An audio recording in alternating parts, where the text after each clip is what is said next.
자, 오늘 함께 보실 말씀은 잠언 말씀입니다.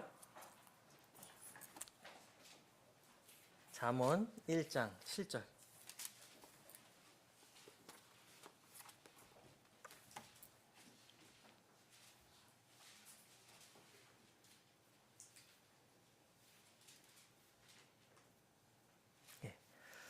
찾으셨으면 다 같이 합독하도록 하겠습니다. 시작. 주를 경외하는 것이 지식의 시작이거늘 어리석은 자들은 지혜와 훈계를 멸시하느니라. 아멘. 하나님 아버지, 감사와 찬양을 주님께 올려드립니다.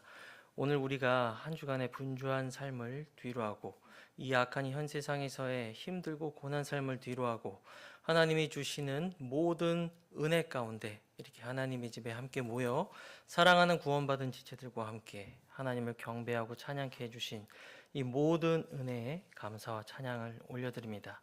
주님, 오늘 이 말씀을 나눌 때 하나님의 지혜와 총명이 우리 가운데 있길 원합니다. 말하는 자, 듣는 자 모두 한 성령님 안에서 동일한 교훈과 깨달음을 얻고 또 적용을 하여서 삶의 열매 맺는 그런 복된 시간이 되게 하여 주시옵소서. 예수님의 이름으로 기도드립니다. 아멘. 아까 우리 송일용 형제님 간증 들으면서 오늘 제가 이제 준비한 말씀을 나눌 때 어떤 무슨 연결되는 부분도 있겠다, 그냥 막연하게 그런 생각이 좀 들었습니다. 자, 오늘 잠언 1장 7절 말씀은 사실 너무나도 잘 아는 말씀이죠. 우리 유초등부 학생들까지도 사실은 너무나도 많이 암송하고 많이 듣고 하는 말씀이기 때문에 잘 아는 말씀일 거예요. 자, 저는 오늘 이 본문 말씀을 주제로 참된 지식에 대해서 이제 묵상한 것들을 우리 지체들과 함께 나눠보고 싶습니다. 오늘날 우리는 정말 홍수처럼 지식이 범람하는 시대를 살아가고 있습니다. 인터넷만 해도 사실은 대단한 거죠. 그런데 최근에는 인공지능이라는 게 정말 발전 속도가 빠르죠. 처음에는 생성형 모델 AI만 나왔는데 이제 모든 각 분야에 적용이 되는 인공지능 모델이 이제 계속적으로 발전이 되고 있는 것 같아요. 이제 그것들을 기반으로 이제 연구된 학문들은 이제 점점 빠른 속도로 발전을 하고 있습니다. 우리 같은 일반 대중들도 엄청난 이제 지식과 정보를 지금 막 흡수하고 막 뭐라고 하죠? 제한 없이 이렇게 마주할 수 있는 것 같은데요. 근데 오히려 한편을 보면은 아이러니하게도 우리가 진짜로 필요한 지식이나 정보가 무엇인지 이게 이 개개인들이 잘 분별하지 못하는 그런 현상들도 굉장히 있습니다. 어떤 게 진짜 지식이고 어떤 게 참된 가치 있는 지식이고 정보인지에 대해서 많은 대중들이 혼란스러워 한다는 거죠. 그래서 저는 그렇다면 이런 시대를 살아가는 우리에게 성경은 지식에 대해서 무엇이라고 말씀하고 있는가에 대해서 한번 살펴보고자 합니다. 먼저 지식의 종류에 대해서 한번 살펴보고자 합니다. 성경에서 지식의 종류를 한 3가지 정도로 나눠볼 수가 있을 것 같습니다. 첫 번째는 일반적인 지식, 그리고 인간적인 지식으로 이제 첫 번째 지식으로는 이게 분류할 수 있을 건데요. 이 지식은 우리가 살아가면서 우리가 일반적으로 접할 수 있는 모든 지식을 말합니다. 이 지식은 우리한테 유용한 경우도 많죠. 우리가 살아가면서 이런 지식을 많이 습득할수록 우리가 삶에서 편리함을 누리기도 하고 더 많은 기회들을 부여받기도 합니다. 또 우리가 이성적인 존재이기 때문에 우리가 지적 호기심을 이렇게 욕구를 해결하면 할수록 우리의 정신적인 풍요로움도 이렇게 누릴 수가 있게 됩니다. 하지만 우리가 이런 것들에 대한 부작용은 자세히 가르쳐 주지 않는 것 같아요. 근데 성경은 이러한 일반적인 세상의 지식이나 혹은 인간의 지식이라고 불리는 것들에 대한 분명한 부작용에 대해서 성경은 말씀해 주고 있다는 것이에요. 물 한 잔만 마시겠습니다.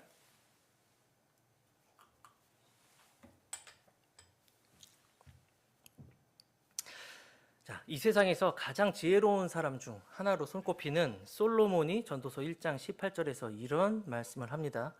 이는 지혜가 많으면 근심도 많으며 지식을 더하는 자는 슬픔을 늘리기 때문이라고 말씀하고 있죠. 12장 12절에서는 많은 책들을 짓는 것은 끝이 없고 많은 공부는 육체를 지치게 하느니라고 말씀을 하고 있습니다. 자, 왜 이런 말씀을 할까요? 단순히 솔로몬이 회의론자이기 때문일까요? 그렇지 않습니다.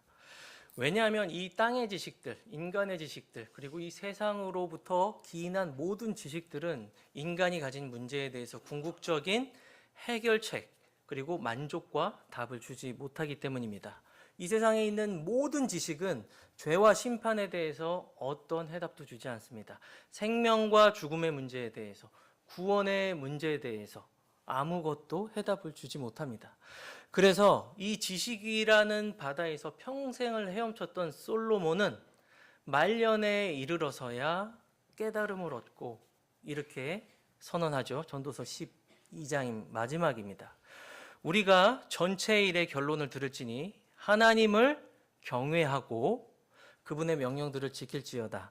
이것이 사람의 온전한 의무이기 때문이라. 이는 하나님께서 모든 은밀한 것과 그것이 선한 일이든 악한 일이든 모든 일을 심판하시길 것이기 때문이다 라고 말씀하고 있다는 것입니다. 여기에서 말하는 솔로몬이 말한 지식은 이전에 헛되고 헛되다라고 선포했던 이 세상의 지식, 인간의 지식과는 완전히 분리되는 대조적인 지식임이 분명합니다. 오늘 우리가 읽은 잠언 본문 1장 7절은 말씀하고 있죠. 주를 경외하는 것이 지식의 시작입니다. 솔로몬은 말합니다. 하나님을 경외하고 그분의 명령들을 지키는 것이 사람의 온전한 의무입니다. 자, 우리는 여기에서 이 세상의 지식과 성경이 말하고 있는 참된 지식의 대조를 보았습니다. 자, 분명한 것은 우리가 하나님께서 우리에게 주신 이 계시의 말씀이 참된 진리고 참된 지식이라는 것을 알고 있죠. 그렇다면 여기까지 우리가 논의했을 때 우리는 자연스러운 질문을 갖게 됩니다. 참된 지식은 어떤 지식인가? 라는 질문을 하게 될 수 있겠죠. 저는 그래서 다양한 성경 구절을 살펴보면서 또 교회 역사를 살펴보면서 참된 지식은 무엇인가에 대해서 한번 나눠보고자 합니다. 참된 지식은 하나님을 아는 참된 지식이다 라고 저는 개인적으로 이름을 붙이고 싶습니다. 왜냐하면 동일한 뜻을 가진 서로 다른 표현들이 신구약 성경에 너무나도 많이 나오기 때문이에요. 나를 아는 지식, 하나님을 아는 지식, 그리스도 예수 내 주를 아는 지식, 그분을 아는 지식, 하나님을 아는 지식, 진리의 지식, 주 예수 그리스도를 아는 지식, 하나님과 예수 우리 주를 아는 지식 등등등 해서 수많은 지식들이 나옵니다. 자, 표현은 조금씩 상이하지만 이것을 한 문장으로 요약해 보자면 하나님을 아는 참된 지식이다 라고 이름해 볼 수 있겠습니다. 이 지식은 우리가 이전에 다루었던 땅에 속한 지식이 사람에게 참된 해결을 주지 못한 것과는 전혀 다르게 모든 사람에게 만족과 생명과 구원을 가져다 준다는 특징이 있습니다. 자, 본질적인 특징 몇 가지를 제가 더 나누고자 합니다. 참된 지식은 어떤 특징을 가지고 있을까요? 이것을 아는 것은 매우 중요합니다. 왜냐하면 우리가 참된 지식을 내가 소유하기 위해서는 이 지식이 가지고 있는 특징들도 제가 분명히 파악하고 있어야 되기 때문이죠. 첫 번째, 참된 지식의 특징은 모든 지식의 입구 역할을 한다는 것입니다.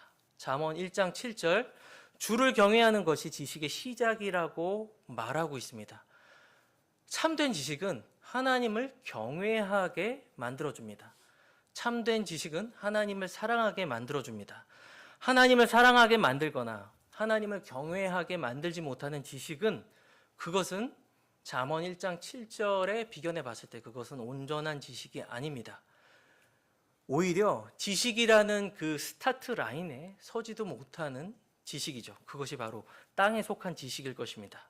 자, 두 번째, 참된 지식은 전인격적인 지식입니다.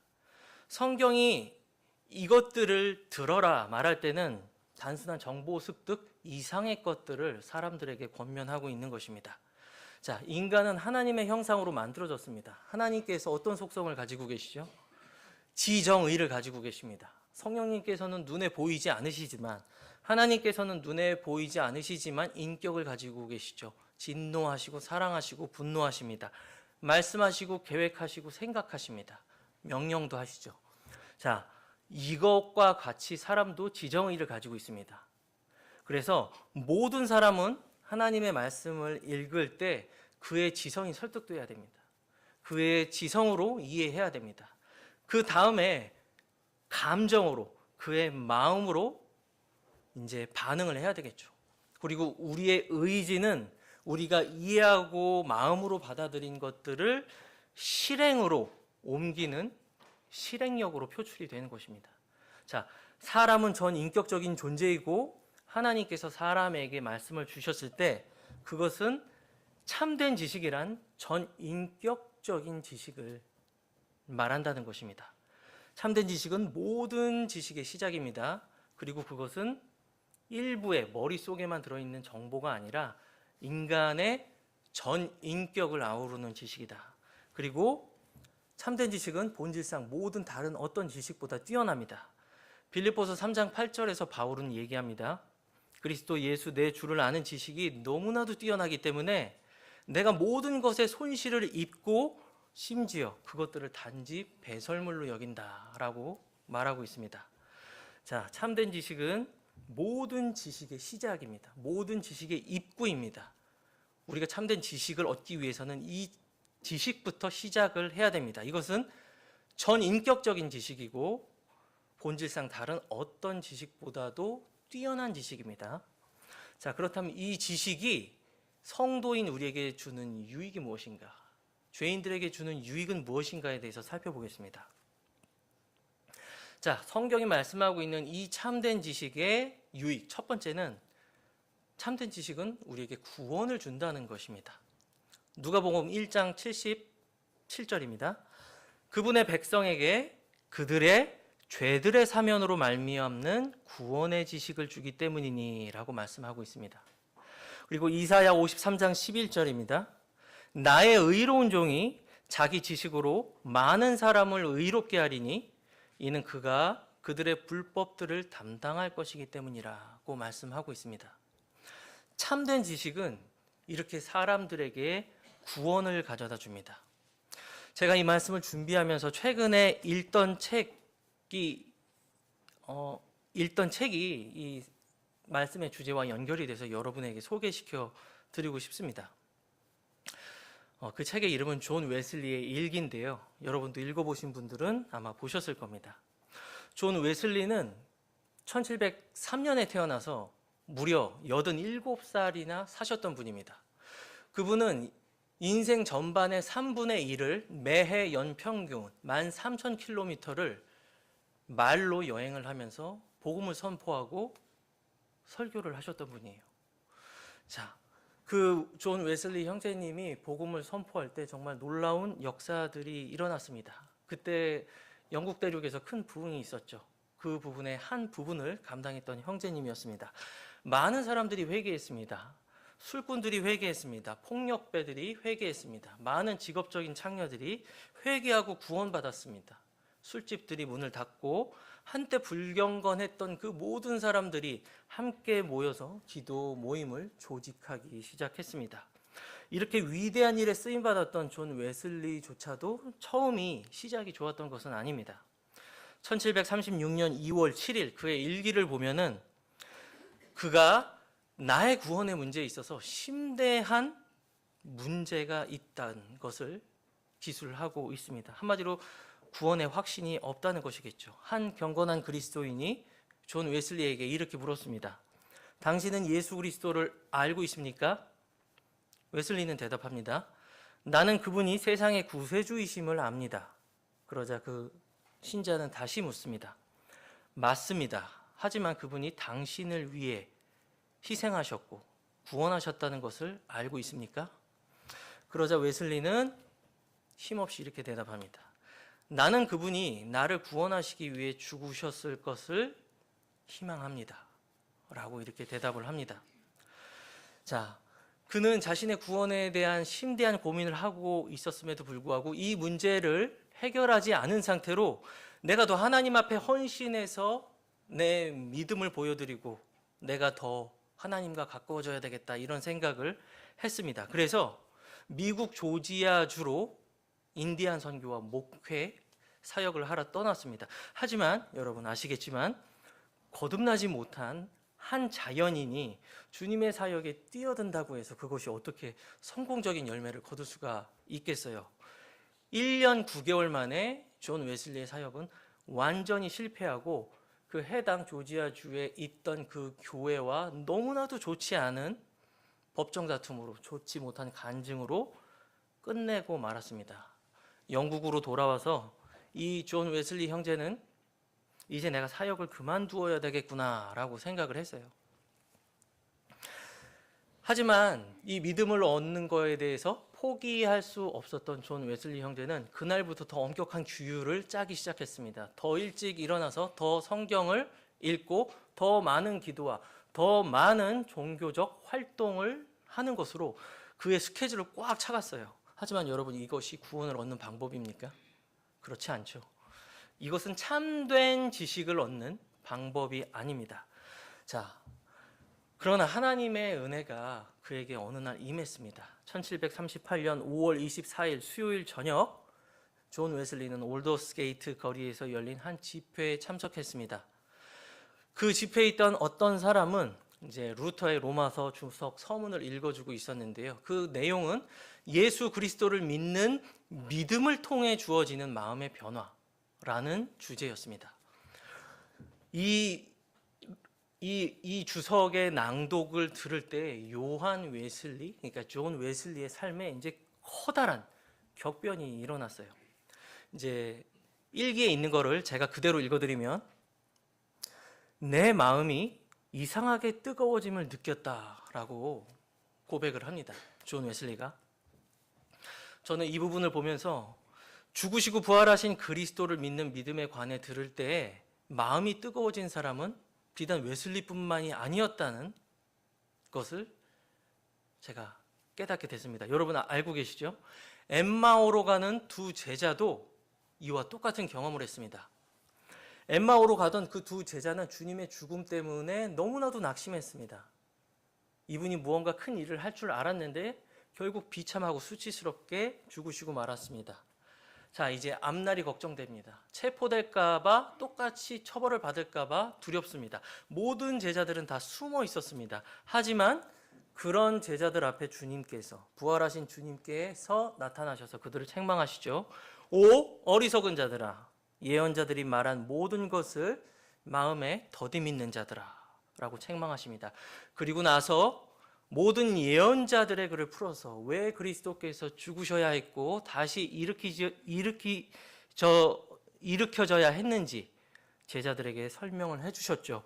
그리고 그들로부터 떠났을 때 제자들은 이렇게 간증합니다. 누가복음 24장 32절입니다. 그분께서 길에서 우리에게 말씀하시고 우리에게 성경 기록들을 열어주실 때 우리 속에서 마음이 뜨겁지 아니하냐. 자, 주 예수 그리스도를 믿는 믿음에 관해서 들을 때 많은 사람들의 마음이 뜨거워지고 믿음으로 인도되었다는 것입니다. 웨슬리는 그 뒤에 계속해서 이렇게 자신의 일기를 기술합니다. 나는 구원을 받기 위해 그리스도를, 오로지 그리스도만을 믿겠다고 느꼈다. 뿐만 아니라 주께서 내 모든 죄를 씻으시고 나를 죄와 사망의 법에서 구원하셨다는 확신이 생겼다. 자, 그 엄격한 종교적 행위나 규율로서는 전혀 얻을 수 없었던 이 놀라운 구원을 존 웨슬리는 예수 그리스도를 믿는 믿음을 통해서 얻게 되었다는 것입니다. 우리는 로마서 10장 17절의 말씀을 떠올리게 됩니다. 믿음은 무엇에서 나옵니까? 들음에서 나죠. 또 들음은 하나님의 말씀을 통해 생깁니다. 적절한 사역자와 적절한 메시지가 죄인들 앞에서 선포된다면 하나님의 영께서 역사하시고 그의 마음을 여시고 복음으로 인도하실 수 있다는 것을 우리는 성경과 교회사를 통해서 볼 수 있다는 것이죠. 여기에서 제가 오해하지 말라는 말씀 한 가지 드리는 것은, 누구나 이런 존 웨슬리와 똑같은 경험을 통해서 구원을 받는 것은 아니라는 것입니다. 그렇죠? 누군가는 애통할 수도 있고 누군가는 기뻐할 수도 있고 누군가는 눈물을 흘릴 수도 있습니다. 하지만 구원은 배타적입니다. 오직 예수 그리스도 한 분 외에는 누구도 구원을 얻을 수 없습니다. 하지만 구원의 경험은 다양합니다. 이것은 자신의 경험을 적었던 존 웨슬리조차도 똑같이 일기에 기술하고 있는 것이죠. 자, 웨슬리처럼 율법의 노력으로 참된 지식을 따르지 않는 모든 사람들이 구원을 받지 못합니다. 그것은 한때 자신이 선교사로 목회자로 헌신했으면서도 구원받지 못했던 웨슬리만 그랬던 게 아니에요. 유대인들도 그랬습니다. 로마서 10장에서 사도 바울은 유대인이 구원받지 못하는 이유를 이렇게 기술합니다. 그들이 하나님에 대한 열심은 있으나 지식에 따른 것이 아니기 때문이라. 자, 그들은 참된 지식을 따르지 않았습니다. 유대인들은 율법의 문자들은 철저히 지켰지만 그것보다 더 큰 사랑과 공의는 깡그리 무시했습니다. 입으로는 하나님을 가까이 했지만 마음으로는 멀었죠. 자, 그래서 그들은 자신의 의를 세우기 위해서 하나님의 의를 복종하지 않았다. 한마디로 참된 지식을 따르지 않았다는 것입니다. 참된 지식을 따르지 않았던 존 웨슬리, 그리고 유대인들은 구원받지 못했죠. 하지만 웨슬리가 참된 지식의 빛비침을 받았을 때 구원을 받았다는 것입니다. 이토록 참된 지식의 유익의 첫 번째는 죄인에게 구원을 가져다 준다는 것입니다. 자, 여기서 멈추지 않습니다. 참된 지식의 유익의 두 번째는 믿는 신자로 하여금 열매 맺게 한다는 것입니다. 자, 같은 존 웨슬리의 일기를 제가 그대로 인용해서 말씀드리겠습니다. 웨슬리는 자기가 구원받은 경험 이후에 자기의 영적 생활에 대해서 이렇게 술회합니다. 나는 싸웠다. 그렇다. 나는 율법 아래서뿐만 아니라 은총 아래서 역시 있는 힘을 다해 투쟁했다. 그러나 과거에는 자주 그런 것은 아니었지만 때때로 승리했다. 그러나 지금의 나는 늘 승리하는 사람이 되었다. 아멘. 사도 바울은 골로새 교회를 위해서 골로새서 1장에서 이렇게 기도합니다. 그분의 뜻에 속한 지식으로 채워지기를 그치지 아니하고 내가 바라니 이것은 너희가 주께 합당하게 걸어 그분을 전적으로 기쁘시게 하고 모든 선한 일에 열매가 풍성하며 하나님을 아는 지식에서 자라나고 라고 말씀하고 있습니다. 이것이 복음의 놀랍고 위대한 점입니다. 복음은 우리의 죄인된 신분을 하나님의 자녀의 신분으로 만들어줄 뿐만이 아니라 우리가 하나님의 자녀의 신분에 걸맞게 살아가는 능력까지도 우리에게 주셨다는 것입니다. 우리가 복음을 통해 거듭나는 순간에 하나님의 영께서 우리 안에 오셔서 영원토록 기거하시며 우리를 진리 가운데로 인도하시고 우리를 저 구속의 날까지 우리를 인치셨다고 말씀하고 있죠. 이것이 복음이 우리에게 주는 유익이고 축복입니다. 사도 베드로는 이렇게 말합니다. 만일 너희 안에 이것들이 있고 또 풍성하면 너희가 우리 주 예수 그리스도를 아는 지식 안에서 쓸모없거나 열매 없는 자가 되지 않게 하기 때문이라. 오직 은혜 안에서 자라고 우리 주시며 구주이신 예수 그리스도를 아는 지식에서 자라가라. 아멘. 자, 두 가지 유익에 대해서 말씀드렸습니다. 참된 지식은 구원을 부여합니다.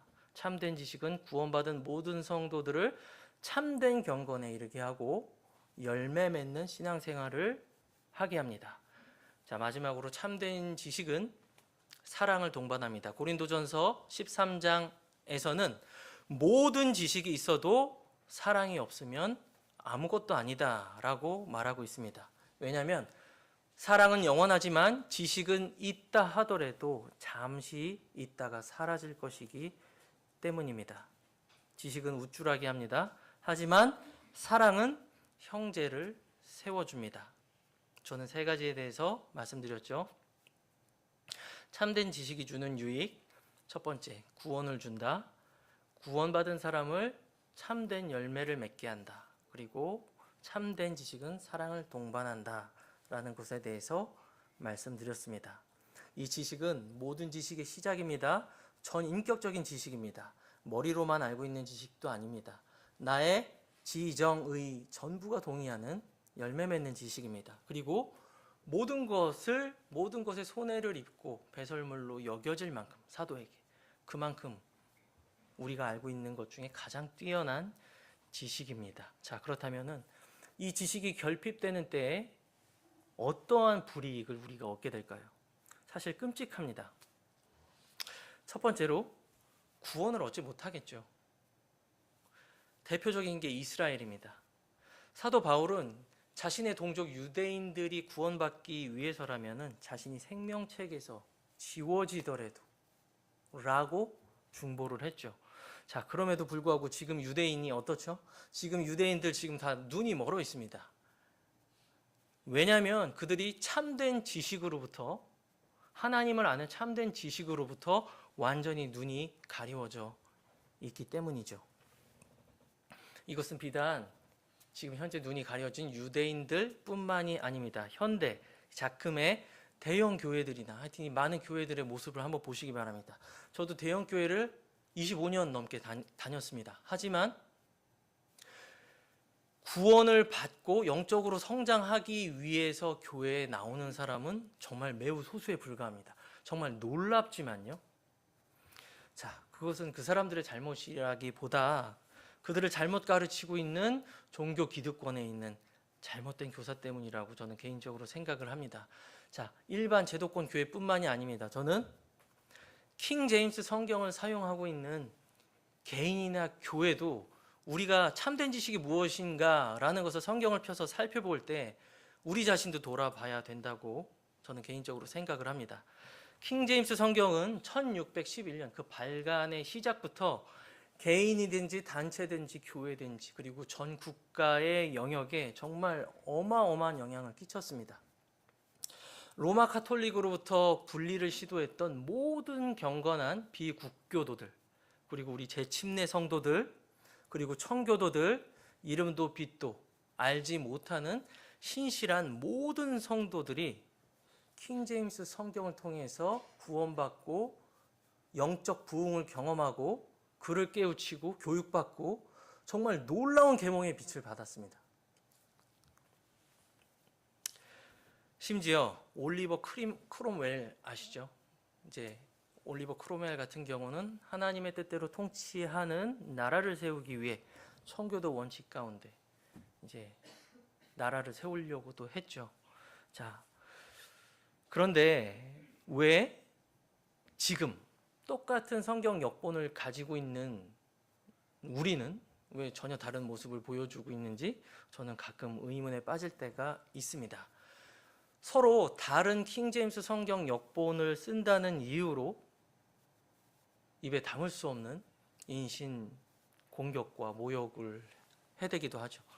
한 손에는 킹제임스 성경을 들고 하지 말아야 될 말들과 행동을 하면서 눈살을 찌푸리고 간증을 해치는 분들을 많이 보게 됩니다. 추문과 추행이 끊이지 않고 정말로 입에 담기 힘든 많은 일들이 일어나죠. 저는 말씀을 준비하면서 이렇게 생각이 들었습니다. 물론 나 자신도 돌아봐야 되지만 지금 주 예수 그리스도의 재림이 얼마 남지 않은 바로 이 순간에 보존되고 바르게 기록된 이 성경은 그의 참된 가치에 걸맞는 열매를 맺지 못하고 있는 것 같다. 한마디로 비성경적이고 비교회사적이다. 그리고 두려운 마음이 들었습니다. 자, 우리 모두가 이 부분에 대해서 누구를 비난하는 것이 아니고 우리가 참된 지식이 무엇인가를 우리 스스로 알고자 하잖아요. 그렇다면 우리 자신이 그 지식 안에 머무르고 있는 사람인지를 사실은 먼저 살펴봐야 된다는 것입니다. 사실 이 지식에 머물러 있지 않으면 죄를 짓는 것은 너무나도 당연한 수순입니다. 고린도전서 15장 34절은 이렇게 말씀합니다. 의에 대하여 깨어있고 죄를 짓지 말라. 이는 어떤 자들이 하나님을 아는 지식이 없기 때문이니 라고 말씀을 하고 있습니다.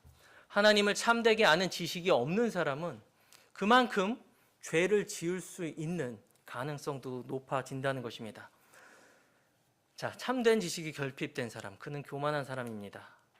자신의 머릿속에 있는 지식을 자랑하는 사람입니다. 그것은 사실 지식이 아니라 엄밀히 말하면 정보에 가깝습니다. 정보는 가공되고 그것을 활용하지 않으면 정확히 말해선 지식이 아니라 그저 단순한 데이터나 정보에 불과합니다. 바리새인들이 그랬습니다. 율법과 예언서를 철저히 연구했습니다. 하지만 주님께서 요한복음 5장 42절에서 이렇게 말씀하시죠. 내가 너희를 아노니 너희 안에 하나님의 사랑이 없다라고 말씀하십니다. 마태복음 15장 8절에서는 이 백성이 자기들의 입으로는 내게 가까이 나아오나 자기들의 입술로는 나를 공경하나 그들의 마음은 내게서 멀도다라고 말하고 있습니다. 아까 제가 전인격적인 지식이라고 말씀드렸습니다. 참된 지식은 말이죠. 우리의 머리에 있는 이 지식이 입술에만 머무르지 않고 우리의 마음의 영역으로 내려와야 합니다. 그리고 마음에 머무른 그 지식은 우리의 의지를 움직여야 되겠죠. 자, 그렇지 못한 모든 지식은 바리새인들이 그랬던 것처럼 영적 성장을 위한 것이 아니라 서로를 해치는 칼이 되어서 논쟁과 판단의 도구가 되어 교회를 가르고 성도들에게 상처를 주고 씻을 수 없는 아픔들을 남기는 것을 저는 개인적으로 많이 보아왔습니다. 자, 우리의 싸움은 혈과 육이 아니라는 것을 우리는 에베소서 6장을 통해서 너무 잘 알고 있죠. 고린도후서 10장 5절에서 사도는 이렇게 얘기합니다. 우리는 상상하는 것들과 또 하나님을 아는 지식을 거역하여 스스로 높이는 모든 것을 무너뜨리고 또 모든 생각을 사로잡아 그리스도께 순종하게 하라는 것입니다. 자, 우리가 싸우는 싸움은 이렇게 전인격적이라는 것입니다. 자, 그리고 참된 지식이 없는 사람은 항상 배우나 진리의 지식에 이르지 못합니다. 짧게 하겠습니다. 이것은 사사시대 배교를 반복하는 유대인들을 보면 알 수 있습니다. 하나님께서는 우상 숭배하는 자기 선민 이스라엘 백성에게 이렇게 말씀하십니다. 나무를 세우고 구원하지도 못하는 신에게 기도하는 자들은 지식이 없도다. 참된 지식이 없으면 우상을 숭배하게 됩니다. 하나님을 떠나게 됩니다. 결국은 어떻게 되죠? 북이스라엘, 남유다 모두 아시리아와 바벨론에게 완전히 패망당하죠. 그리고 하나님께서 호세아 4장 6절에서 이렇게 말씀하십니다. 내 백성이 나를 아는 지식이 부족함으로 망하는도다. 내가 나를 아는 지식을 거부하였기 때문에 나도 너를 거부할 것이다 라고 말씀하고 있습니다. 자, 우리가 어느 지식을 가지고 있느냐에 따라서 우리는 우리의 인생의 갈림길을 걷게 될지도 모릅니다. 지식에 대해서 유념하고 지금 내가 내 마음 안에 품고 있는 지식이 성경이 말하고 있는 하나님을 아는 참된 지식인가 아니면 이 땅에 속한 세상의 지식인가에 대해서 우리 스스로 뒤로 돌아보며 반성하고 분별해 볼 시간을 가져야 될 필요가 있다는 것이죠. 결론을 말씀드리겠습니다. 간단한 요약 및 적용하겠습니다. 첫 번째로 참된 지식으로 나아가는 길입니다. 우리가 참된 지식을 얻기 위해서는 우리가 순종해야 된다는 것입니다. 오늘 우리가 읽은 본문 잠언 1장 7절은 말씀하죠. 주를 경외하는 것이 지식의 시작입니다. 자, 그런데 많은 사람들은 이 말을 이해하지 못합니다. 내가 하나님을 보면은 나는 하나님을 믿겠다. 그리고 내가 도저히 풀 수 없는 성경의 몇 가지 난제들에 대해서 내가 이해하게 되면은 나는 하나님을 믿겠다라고 말하는 사람을 저는 너무나도 많이 봤습니다. 그런데 하나님의 뜻과 사람의 뜻은 너무나도 다르죠. 요한복음 7장 17절에서 주님은 이렇게 말씀하십니다. 만일 어떤 사람이 그분의 뜻을 행하고자 하면 이 교리가 하나님에게서 왔는지 아니면 내가 스스로 말하는지 알리라.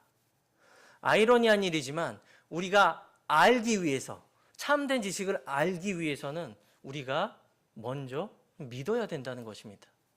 고린도전서 2장 14절은 말하죠. 본성에 속한 사람은 하나님의 영의 일들을 이해하지 못합니다. 그냥 깜깜이에요. 어느 것 하나 이해할 수가 없습니다. 자, 그것을 이해하려면 어떻게 해야 합니까? 자신이 죄인임을 깨닫고 믿고 인정하고 주님 앞에 나와서 회개하고 복음을 믿는 것, 그것이 참된 지식을 얻는 첫 번째 지름길이라는 것이죠. 두 번째, 참된 지식이 순종을 통해 시작이 된다면 참된 지식은 순종을 통해 드러나게 됩니다. 주님께서 믿는 유대인들에게 이렇게 말씀하십니다. 만일 너희가 내 말에 거하면 너희가 참으로 내 제자가 되리니 라고 말씀하십니다. 머릿속에 입력된 여러분 안에 있는 데이터를 한번 살펴보시기 바랍니다. 여러분 굉장히 많은 지식을 가지고 있을 거예요. 하지만 그것이 나를 변화시키는 지식인지 전인격적인 지식인지 한번 살펴보시기 바랍니다. 하나님을 경외하게 만들거나 하나님을 사랑하게 만들거나 나의 헌신이 더 뜨거워지거나 아니면 열매 맺지 못하는 인포메이션이나 데이터는 그건 말 그대로 전인격적인 지식은 아니라는 것입니다. 자, 그래서 우리의 삶을 통해 드러나는 열매로 우리는 참된 지식을 분별할 수 있다는 것이죠. 그리고 세 번째, 너무나도 중요한 것입니다. 참된 지식을 얻는 가장 중요한 통로는 바로 성경입니다. 참된 지식은 성경을 통해 형성됩니다. 너무나도 잘 아는 말씀입니다. 하나님의 모든 성경 기록은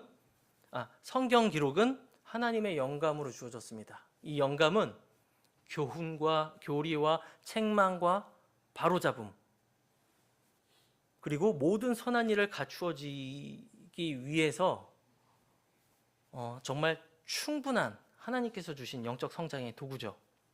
세상의 지식들은 수없이 변합니다. 10년이면 강산이 변한다는 말이 있는데 그건 정말 옛날 얘기죠.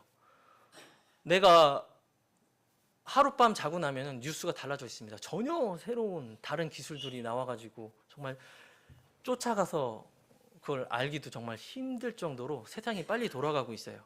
하지만 하나님의 절대적이고 객관적인 진리는 영원토록 변하지 않는다는 것이죠.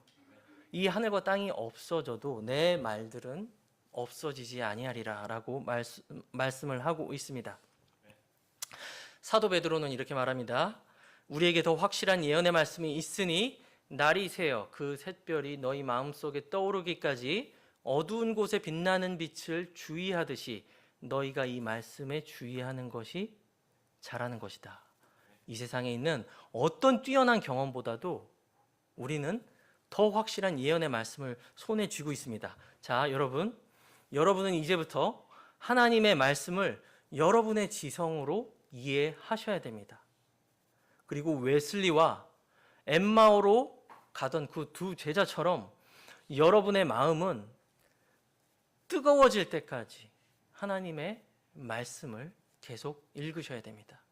그리고 뜨거워진 여러분의 마음이 행동이 되어서 실행이 될 때까지 여러분은 하나님의 말씀을 가까이 해야 합니다.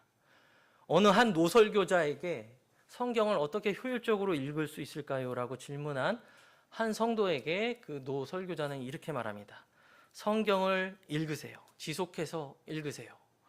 얼만큼 어떻게 읽어야 됩니까? 노설교자는 말합니다. 자네의 가슴이 뜨거워질 때까지. 에이든 윌슨 토저의 대답이었습니다. 자, 이렇게 우리가 한번 내가 참된 지식의 소유자인가에 대해서 우리가 한번 살펴봤는데요. 자, 여러분이 소유하고 있는 것은 정보입니까? 아니면 하나님을 아는 참된 지식입니까? 여러분이 가지고 있는 지식은 여러분으로 하여금 하나님을 경외하게 하고 하나님을 더욱더 사랑하게 만드는 지식입니까? 여러분이 가지고 있는 지식은 여러분을 우쭐하게 만듭니까? 아니면 형제들 가운데 겸손하게 만듭니까? 여러분이 가진 지식은 교회를 허물어뜨리나요? 아니면 형제를 세워주고 사랑으로 형제를 세워주고 있으신가요? 자, 오늘 우리는 참된 지식에 대해서 살펴보았습니다. 자, 지혜서를 보면은 지혜와 지식이 길거리에서 울부짖습니다. 와서 나를 사라, 나를 얻어라, 값도 없이. 자, 지혜가 막 울부짖고 있어요. 자, 우리는 이 말씀을 통해서 주 예수 그리스도의 재림이 얼마 남지 않았잖아요. 그때 우리가 단순히 편파적인 지식이 아니라 성경이 우리에게 권면하고 있는 참된 지식을 소유하는 성도들이 되어서 다 공중에서 주님 만나고 그리스도의 심판석 앞에서 칭찬과 많은 보상을 얻는 우리 지체들이 되었으면 좋겠습니다. 기도하겠습니다. 살아계신 아버지 하나님, 감사와 찬양을 주님께 올려드립니다. 주님, 오늘 우리가 성경이 권면하고 있는 참된 지식이 무엇인지를 분별하고 배울 수 있는 시간을 마련해 주심에 감사를 드립니다. 오늘 우리가 이 하나님의 말씀이라는 거울을 통해서 자기 자신을 부지런히 조사하고 살펴 주님, 우리의 얼굴과 모습에 묻은 때들을 벗어버리고 참된 지식을 소유한 자로서 열매 맺고 하나님을 경외하고 영화롭게 해드리는 자들로서 주 예수 그리스도의 날에 흠도 없고 티도 없이 주님 앞에 발견되는 그런 복된 서울제일침례교회 성도들이 되게 하여 주시옵소서. 감사드리며 예수님의 이름으로 기도드립니다.